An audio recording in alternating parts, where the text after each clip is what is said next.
I arrived at my own homecoming carrying a military duffel bag and a bouquet someone else had picked out for me. By then, the speeches had already started. Not the welcome speech Ethan and I had planned together while sitting on my back porch 3 months earlier, drinking bad coffee and arguing over whether barbecue counted as a proper engagement dinner. Not the one where Caleb was supposed to joke about finally having someone around who understood military acronyms better than his dad. This was a different speech. The kind people give when they're trying to explain an absence. I stood just inside the side entrance of the community hall near Fort Liberty, still wearing my Army uniform beneath an open jacket because I hadn't even had time to change. My hair had come loose somewhere between the medical transport unit and the parking lot. There was a crease across my sleeve from where I'd spent the last several hours leaning over stretchers and reviewing patient charts. I was late. I knew that. I had rehearsed my apology the entire drive. The transfer took longer than expected. I couldn't leave. I tried calling. I'm sorry. I never wanted Ethan standing in front of a room full of people without answers. I thought the hardest part of that night would be explaining why I hadn't made it on time. I was wrong. The first person who saw me was a volunteer from the Veterans Committee holding a clipboard. She looked at my uniform, then my face, and something in her expression shifted. Not surprise, not relief. Recognition, the uncomfortable kind. "Captain Hayes?" she asked quietly. "Nora Hayes," I said. "I'm here for the homecoming dinner." Her eyes dropped to the clipboard again. For a second, she looked like she wanted to hug me. Instead, she said, "Let me get someone." That was when I heard it. A woman's voice from around the corner. "She actually came?" Another voice answered softly. "I thought she chose the Army again." I froze, because those words didn't sound like gossip. They sounded settled. Like everyone had already been given an explanation. Like my absence had been translated before I ever had the chance to speak for myself. I took another step forward. Through the partially opened ballroom doors, I could see string lights hanging from the ceiling and American flags placed carefully near the stage. Guests stood around round tables covered in navy blue tablecloths. Some were laughing. Others spoke in lowered voices. The party hadn't stopped, it had adjusted. That was the first thing that made my stomach drop. The second was seeing Carol Walker walking toward me. Ethan's mother wore a cream-colored dress with a tiny gold flag pin at the collar. She had always been the kind of woman who said she supported the troops, as long as supporting them didn't inconvenience the people she loved. "Nora," she said gently. She didn't ask if I was all right. She didn't ask what had happened. She didn't ask whether anyone had been hurt. This isn't the time to make things harder for Ethan. I stared at her. Harder for Ethan. I had just spent hours helping coordinate emergency medical transfers after a training accident. I had watched young soldiers trying not to cry because they didn't want to look weak in front of their unit. I had called Ethan every chance I got. I had driven straight there without even stopping to change clothes, and somehow I had become the person who caused the injury. "There was an emergency transfer," I said. I couldn't leave. Carol's expression didn't change. "Everyone respects service," she replied. "But family needs someone who comes home when it matters." The sentence landed harder than if she'd raised her voice. Before I could answer, Megan stepped beside her. Ethan's younger sister had mastered the art of sounding compassionate while saying things sharp enough to leave bruises. "Nora," she said softly, "we've all tried to handle this with grace." "Handle what?" "We understand that transitioning back from military life isn't always easy. Transitioning back." As if I had returned from war unable to function, as if my service had made me incapable of loving people properly. I looked past them, searching for Ethan. I needed him to say it. I needed him to tell them I'd been doing my job, that I'd tried to call, that I hadn't abandoned him. Then Ethan stepped out from the ballroom. His tie was loosened. His expression was exhausted. Embarrassed. He looked at me the way people look at problems they never expected to solve in public. "Nora," he said. I waited. I waited for relief, for understanding, for protection. Instead, he asked, "Where were you?" And standing there with my duffel bag hanging from one shoulder, I realized something I wouldn't fully admit until much later. No one had needed another woman to replace me. By the time I arrived, they had already replaced me with a version of myself everyone found easier to understand. The woman who loved duty more than family, the fiancé who couldn't commit, the army nurse who always chose service over home, the woman who left. I had spent 14 years learning how to keep wounded people alive. But that night, for the first time, I wondered what happened when the people who claimed to love you helped write the story that wounded you instead. And I still didn't know how much of that story Ethan had allowed them to tell before I walked through the door. Before that night, I thought the hardest part of loving Ethan Walker would be learning how to come home. Not from war in the way people imagine when they hear the word army. My life was quieter than that. I was an army nurse. Most of my work happened in recovery bays, transport units, and training sites where an ordinary morning could become an emergency before anyone finished their coffee. I had worn the uniform for 14 years, long enough to know that service sounded beautiful from a distance and complicated up close. People respected it when it stayed on bumper stickers and front porches, but respect became thinner when service interrupted dinner, holidays, or the version of family they had already planned. I had learned that in my first marriage, Paul did not hate the army. He hated sharing me with it. Missed dinners became evidence. Late night calls became proof. We ended slowly, realizing love had become a ledger neither of us wanted to keep balancing. So when I met Ethan, I was careful. Ethan had been a Marine. That mattered to me. He knew duty did not always ask permission. He knew how a person could be physically home and still mentally sorting through what happened. At least, I thought he knew. We met at a veterans fundraiser outside Fayetteville, North Carolina. I was there as a medical representative from my unit. Ethan was helping set up chairs with men he had served with years earlier. He did not ask me for a dramatic story. That was what made me notice him. Most people wanted something heroic or tragic. Ethan handed me a paper plate with 2 biscuits and said, "You look like someone who forgot food exists." I laughed because he was right. That was the beginning. Ethan was 41, a high school history teacher, steady in the ordinary ways that matter after a long shift. He knew when to talk and when to leave soup in the fridge. That kind of care can feel like safety when you have spent years explaining why you are tired. He had a 12-year-old son named Caleb, thin and bright-eyed, with questions that came faster than apologies. He wanted to know if nurses outranked doctors and whether my patches meant I had secret missions. No secret missions, I told him. Mostly paperwork, sore feet, and making sure people keep breathing. He laughed. Ethan did too. I mistook private understanding for full understanding. The difference took me much longer to learn. I met his mother, Carol Walker, on a Sunday afternoon in early spring. Her house had white shutters, a trimmed lawn, and an American flag hung so perfectly it looked measured. A wooden sign beside the door read, "Proud Marine Mom." Carol opened the door wearing a pale cardigan and a tiny gold flag pin. "Nora," she said, taking both my hands. "We are so grateful for your service." It was warm. It still made me stand a little straighter. Megan, Ethan's younger sister, was polished, soft-spoken, and gentle in a way that made you notice the edge only after the cut. "So this is Captain Hayes," she said. "Just Nora is fine." She smiled. Mom loves a title. Carol laughed from the stove. Titles are earned. For a moment, I felt welcomed. Then Carol added, "Though I hope we get to know the woman under the uniform too." There was nothing cruel enough to challenge, so I smiled. That's fair. At dinner, Carol asked about my schedule. She asked politely, like concern was part of the table setting. "Do they still move you around a lot?" "Not as much as earlier in my career," I said. "Most of my work is stateside now. But you can still be called in?" "Yes, depending on need." Carol nodded slowly. That must make it hard to build a home. Ethan reached for the green beans. "Mom," he said lightly. "I'm not criticizing," she replied.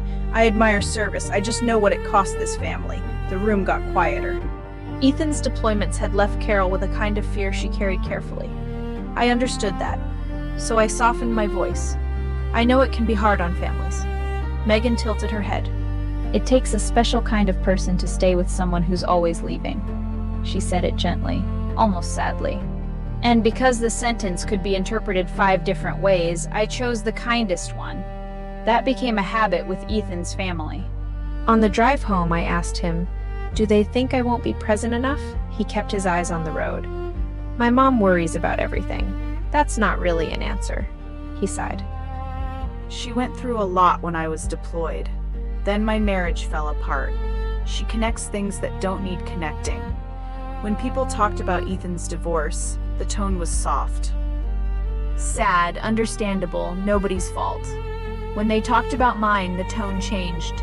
They asked if the army had made marriage difficult. They asked if I thought I could slow down now. Slow down. As if commitment were a place women arrived only after making themselves less necessary everywhere else. Ethan always smoothed it over. "They don't mean it like that," he said.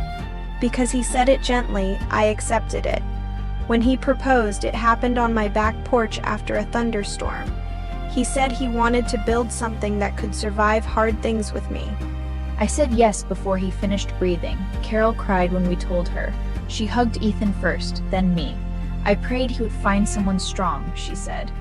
Then she held my shoulders and added, "Just remember, strong women still have to make room for family." I nodded. I wish now I had asked what kind of room she meant. The homecoming dinner had originally been my idea, something small after my return. Family, a few friends, some people from Ethan's veteran group. Then Carol suggested combining it with our engagement announcement. "It will be healing for Ethan," she said. "For Ethan, not for us." I noticed that. Then I told myself not to be difficult. Megan started planning. She called it helping. Carol called it a blessing. Ethan called it easier this way. A shared document appeared in my email.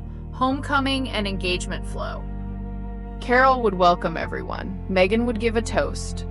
Caleb would read a line about family. Ethan would thank the guests. My name was in the title, but nowhere in the flow.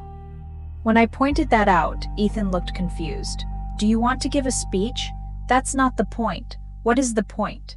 I did not know how to explain it yet. The point was that everyone was preparing to speak about me, around me, and for me, but not with me, so I shrugged and said it was fine. A week before the dinner, Caleb and I were sitting on Ethan's porch while he worked on a model airplane. Without looking up, he asked, "If you marry Dad, do you still have to leave?" The question hit me harder than it should have. "Sometimes work takes me away," I said carefully. "But leaving for work doesn't mean leaving people." He nodded, but not like he understood. "Grandma says some people are built for leaving." I looked toward the kitchen window, where Carol stood beside Ethan at the sink. Instead of going inside, I looked back at Caleb. "Some people are built to come back," I said. He smiled a little. I smiled too, but something in me stayed cold. The next day, my unit notified me that I might be needed for a medical transfer on the morning of the dinner.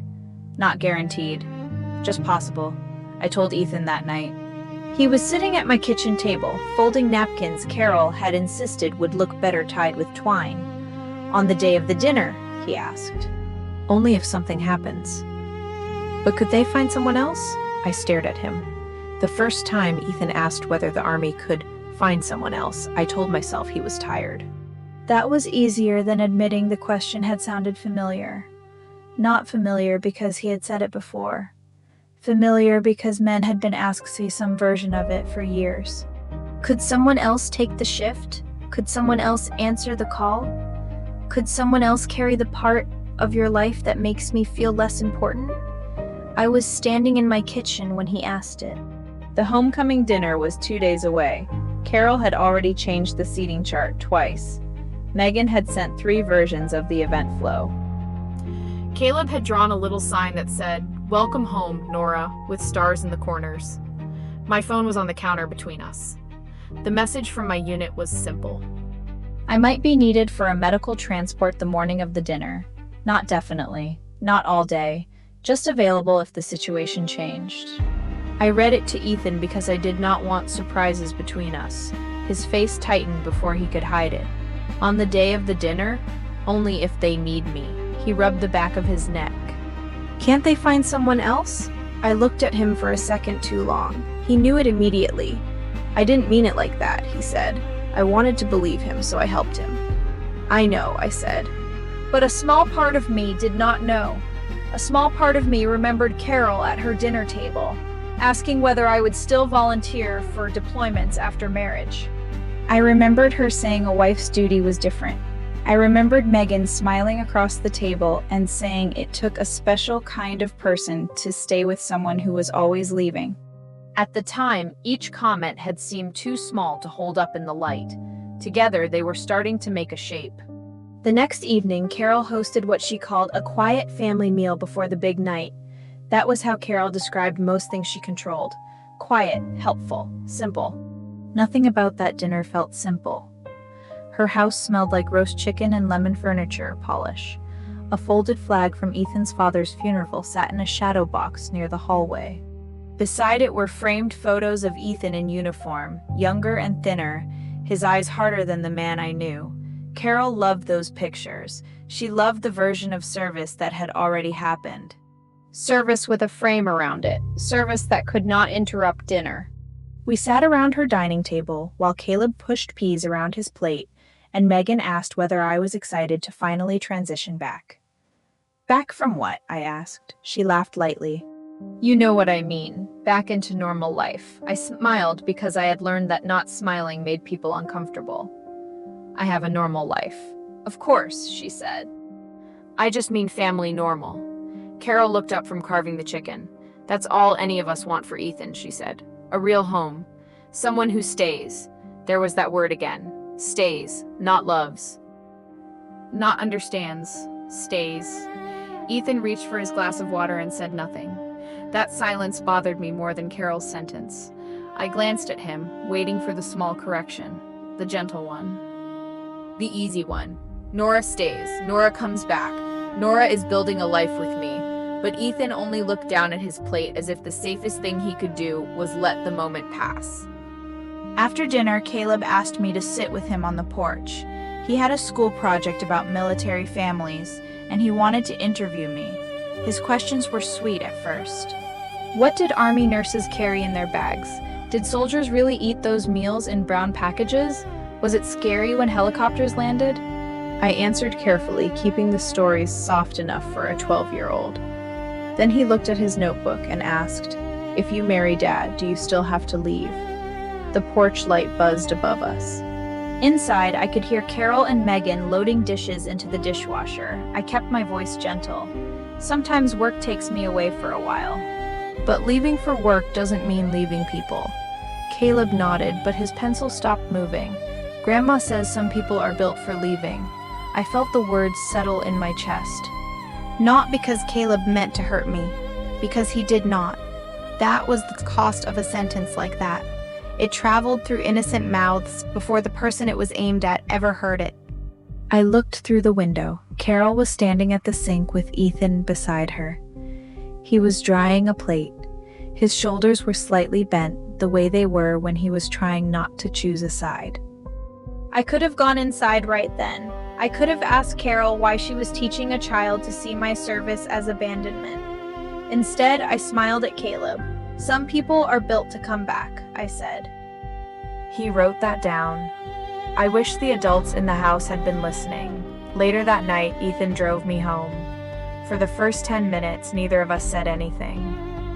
The roads outside Fayetteville were dark and flat, broken by gas stations, pine trees, and the occasional glow of a church sign.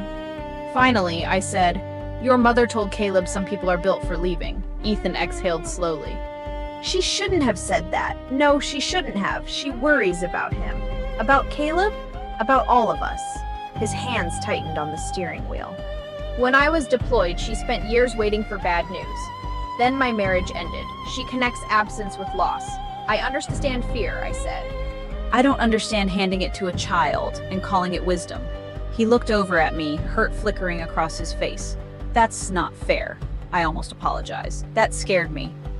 Not because I did not care about his feelings, I did. But because apologizing had become my reflex whenever his family's discomfort entered the room. So I stayed quiet. That was new for me. The next morning, Megan sent the final event flow again. The subject line said, "Almost there." I opened it while drinking coffee in my small kitchen. Carol would welcome the guests. Megan would give a family toast. Caleb would read his line. Ethan would thank everyone. My name appeared in the title and on the cake order. Nowhere else. I stared at the document longer than I wanted to. Then I scrolled to a note under the reception section. If timing changes, family remarks may proceed before dinner. It was not dramatic. It did not accuse me of anything. It was just a sentence in a shared document. But after Carol's comments, after Caleb's question, after Ethan asking whether the army could find someone else, the sentence felt less like planning and more like preparation. Preparation for what? For me to fail? For Ethan to be protected from the embarrassment of loving someone whose duty did not move around his family's comfort? I called Ethan. He answered on the third ring. Hey, he said. Everything okay? Did you see Megan's final flow? Not yet. Why? They're still moving ahead with family remarks even if the timing changes. He was quiet for a second. That's probably just in case dinner gets delayed. In case I get delayed, I said. Nora. I hated the way he said my name then. Soft. Warning. Like I was walking toward a fight he wanted me to avoid. I'm not trying to make this bigger than it is, I said. But your family keeps talking like I'm something that might happen to you, he sighed. They're trying to make the night smooth. For who? He did not answer right away. That was when I began to understand that Ethan was not confused by the pattern. He was tired of being asked to interrupt it. The call from my unit came at 6:18 the next morning. Medical transfer support was no longer possible. It was needed. A training accident had put several soldiers into movement between facilities, and one of the assigned nurses was out sick. I was the most experienced person available who could step in without creating another gap. I sat on the edge of my bed with the phone against my ear and looked at the navy dress hanging from my closet door. The dress Carol had approved. The dress Megan said would look less military and more warm. For 1 second, I thought of saying no. Then I hated myself for even thinking of it. No one had been injured on purpose to test my relationship. No patient had chosen the timing. No soldier lying on a stretcher cared about Carol's seating chart or Megan's toast.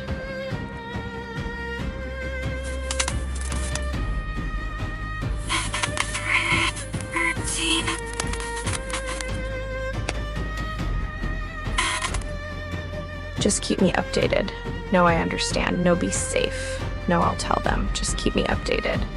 I put the phone in my pocket and drove to the unit as the sun came up pale over the road. By the time I walked into the medical bay, I had already begun doing what I always did under pressure. I separated feelings from facts. Fact, I had warned Ethan. Fact, I had not chosen this. Fact. His family already believed lateness meant leaving, and feeling, sharp and quiet beneath all of it. If I was not there to explain myself, I was no longer sure Ethan would do it for me. After Ethan asked where I had been, something inside me went very quiet. Not calm, not healed. Quiet in the way a room gets quiet when everyone realizes a monitor has changed tone. I could still hear music from inside the community hall. Megan's voice floated through the partially open doors. We're just grateful to be together tonight, she said. Together. I was standing in the hallway in uniform, with a duffel bag cutting into my shoulder, while the man I was supposed to marry looked more embarrassed than relieved. Carol stood beside him like a guard posted at the entrance to his pain. Megan stood on his other side, soft-faced and watchful. I wanted to walk into that room and tell everyone what had actually happened. I wanted to say I had texted, called, and come as fast as I could, but I knew what anger would cost me. If I raised my voice, Carol would call it proof. If I cried too hard, Megan would call it transition stress. If I defended myself in front of everyone, Ethan might tell himself I had made the night worse. They had already built a frame. All I had to do was step into it, so I did not. I looked at Ethan and said, "Not here. I am not discussing this in a hallway with your family standing beside you." Carol's face tightened. "Nora," she said, "we're only trying to help." "I heard that," I said. Then I looked back at Ethan. "Not here." For the first time all night, he looked uncertain, as if the script had changed. That was when Leah Torres appeared near the side entrance. Leah had served with me long enough to know when not to ask questions in public. "Nora," she said quietly, "come with me. No one stopped us. That almost hurt more. Leah led me into a small side room. The second the door closed, I set my duffel down. Only then did I realize my hand was shaking. Leah noticed, but she did not grab me. She knew comfort did not always mean touch. "What happened?" she asked. I opened my mouth. Nothing came out. I sat down and took out my phone. "I need to write it down," I said. Leah nodded like that made perfect sense, because to us it did. In medicine, when something goes wrong, memory is not enough.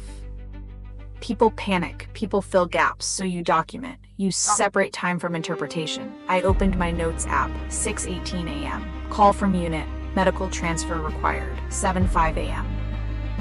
Arrived at medical bay. I wrote only what I knew. Transport delays, multiple patients, limited phone access.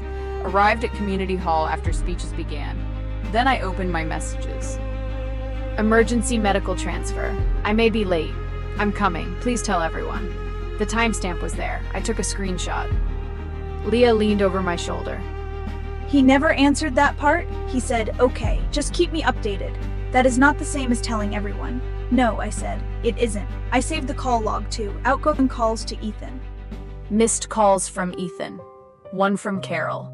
2 from a number I did not recognize. It felt strange, doing something so practical while my engagement was unraveling on the other side of the wall. But practical was all I had. Leah's phone buzzed. She turned the screen toward me. Amber just texted me. Amber was Ethan's cousin by marriage, kind in the cautious way people become when they live near a powerful family. The message read, "I don't know if Nora has seen this, but I think she should. Megan made it sound like Nora wasn't sure she could choose family life. I felt weird about it." Below it was a screenshot from a group chat. Megan handled it beautifully. She said Nora may need time to decide if she can really leave military life behind. Someone else had replied, "Poor Ethan."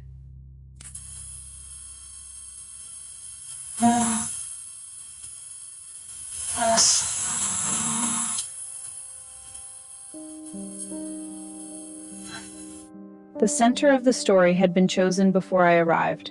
"Send it to me," I said. Leah sent it. One screenshot did not prove everything. It did not prove who started the narrative.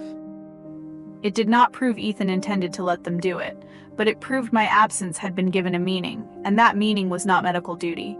My phone buzzed. "Ethan, can we talk now?" I typed slowly. Tomorrow, neutral place, just us. A moment later, he replied, "My mom is really upset. I laughed once. Not because it was funny." Because after everything, his first instinct was still to report the weather in Carol's heart. I set the phone face down. A few minutes later, Amber sent another screenshot through Leah. This one was from the event planning thread. "Megan, if Nora's timing changes, Mom and I can say a few words before dinner so Ethan isn't standing there alone."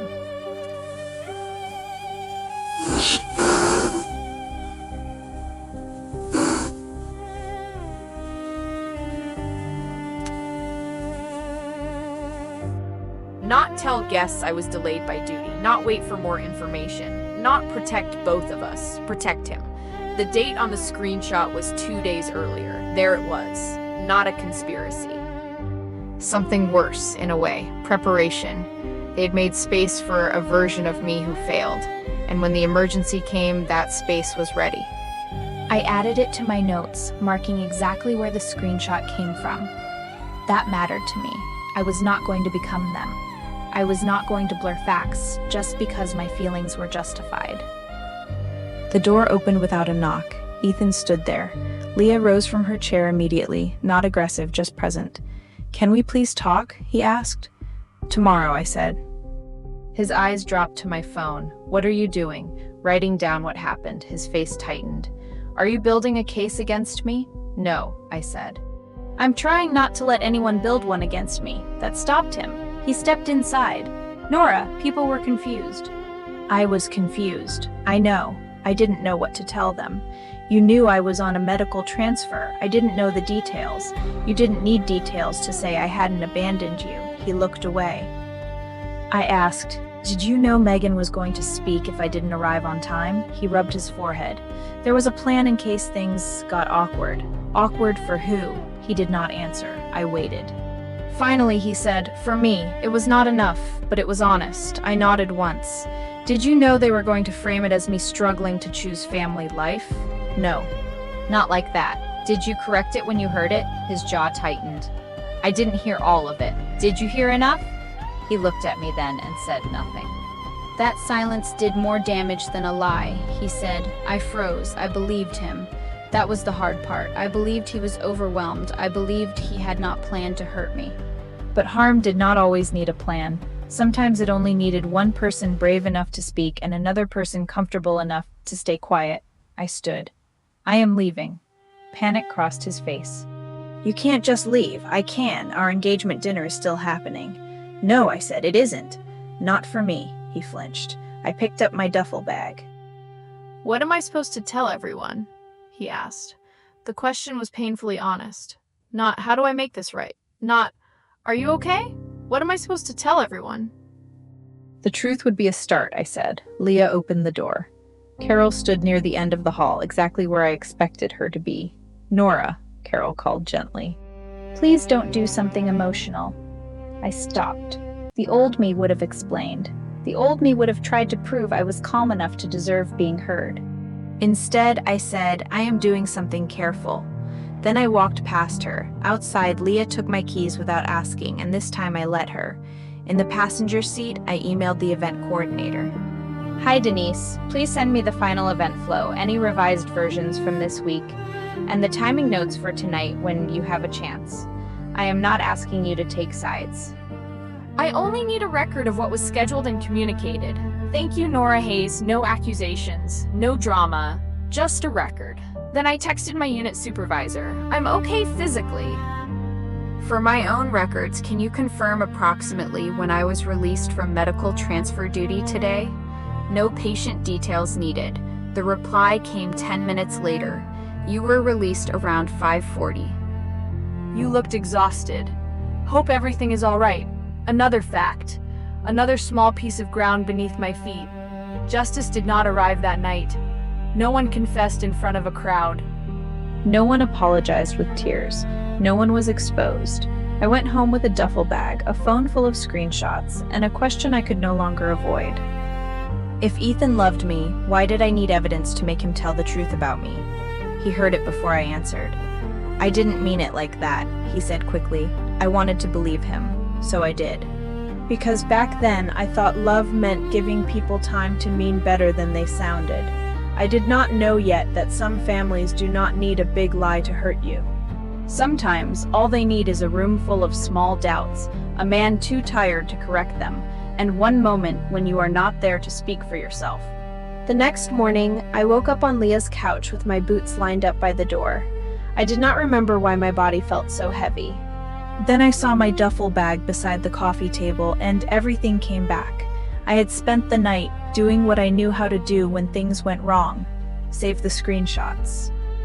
Forward the event flow to myself. Write down what Carol said. Write down what Megan said. Write down what Ethan did not say. That last part was the hardest to document. A silence has no timestamp, but it can still change your life. At 7:14, Denise, the event coordinator, emailed the final event flow and 2 earlier versions from that week. The earlier draft had a note from Megan. If Nora is delayed, keep the room steady. Mom can welcome guests first. Megan can speak before dinner if needed. The final version was worse because it was cleaner. If Nora's timing changes, family remarks may proceed. Tone, compassionate, not blaming. Focus, protect Ethan from feeling abandoned. I read that line twice. Protect Ethan from feeling abandoned, not protect both of us from confusion, not explain that I was delayed by duty. They had prepared a room where my absence already meant injury to him, and once the room had that meaning, Ethan let it stand. Leah asked if I wanted her nearby when I met him. Yes, I said. I was finally done pretending I had to face everything alone to prove I was strong. We chose a coffee shop halfway between my apartment and Ethan's house. Neutral, public. Quiet enough for a conversation, but not private enough for anyone to turn it into a scene.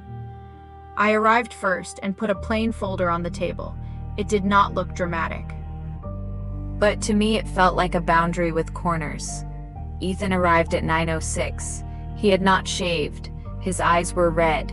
He looked like someone who had spent the night arguing with himself and losing. Seeing him hurt, because the man who failed me was also the man who had once told me I never needed to explain duty to him. "Nora," he said, "I am so sorry. I wanted those words to fix something." They did not. "I was late," I said. "That hurt you. It embarrassed you. It left you standing in a room without answers, and I am sorry for that." His face twisted. But I will not apologize for staying with wounded soldiers who needed medical care. I will not apologize for not answering a phone while I was doing my job. And I will not accept any version of last night where duty becomes abandonment. Then I opened the folder. I placed my text message in front of him. Emergency medical transfer. I may be late. "I'm coming. Please tell everyone." Then the call log, Amber's screenshot, the planning note, and the final event flow. Ethan read slowly. He touched the edge of the final page. "I didn't write this. I know. I didn't know Megan was going to say it like that. I believe you." His eyes lifted, hopeful for half a second. I had to be careful not to comfort him out of habit. "But you knew they were preparing for the possibility that I would disappoint you," I said. "You knew your mother thought my service made me a risk," he swallowed. "Yes. Did you correct them before last night?" "No." "Did you correct them when I was not in the room?" "No." "Why?" He rubbed both hands over his face. "Because I was scared," he said. Everyone was looking at me. My mom was crying. Megan said she could make it easier. Make what easier? He did not answer. "Ethan." He looked at me. "For me," he said. There it was. Not a monster, not a villain, a man who loved me, but chose the version of events that made him easier to comfort. A few months earlier, I would have softened the room so he did not have to feel all of what he had done. That morning, I kept my hands in my lap. That was my internal change. Not anger, not coldness. Just the refusal to make my pain smaller so his regret could feel survivable. "I love you," he said. I know you love me in private," I said. "You love me when the house is quiet, when your mother is not watching, when nobody is asking you to choose a side." He closed his eyes. "But last night your family needed me to become the woman who always leaves, and you let them have her." A tear slipped down his face. "I can fix it," he said. "I can tell everyone what really happened." "You should," I said, "because it is true, not because it gets you me back." I slid the ring from my finger. It caught at the knuckle for a second, as if my own body needed one last chance to object. Then it came free. I placed it on the table between us, not for drama, not to punish him. Just to stop carrying a promise that no longer felt honest. "There is no engagement today," I said. His face went pale. "Nora, I am not deciding the rest of my life this morning." "But I am deciding this. I will not marry into a family where I need evidence to be believed, and I will not marry a man who waits for proof before he defends me." He cried then, quietly. No one in the coffee shop noticed. There was no audience, no applause, no public justice. Just two people at a small table learning that love can be real and still not be safe enough to build a life on. Afterward, the consequences came slowly. Carol called 7 times. I did not answer. Megan sent a long text that began with, "I'm sorry if you felt misunderstood." I deleted it without replying. Ethan did speak to several guests. Some believed him, some probably did not. Families are good at preserving the version of events that protects them. Denise refunded what she could. Life rarely gives you a full receipt for heartbreak. 2 weeks later, Ethan started counseling. He told me in a short message, not as a performance, just as information. I responded with one sentence. "I hope you tell the truth there too." Months passed. I went back to work. I still wore the uniform. I still answered calls. I still came home tired and made tea in the kitchen with the lights off. But I stopped apologizing for the part of me that served. Caleb sent me a card through Leah. It said, I'm glad you came home. I kept it in my desk drawer, not because it fixed anything. Because a child had understood what the adults tried to bury. I did come home. The question was never whether I knew how to return. The question was whether love is really love if it only protects your name when you are standing there to defend it yourself.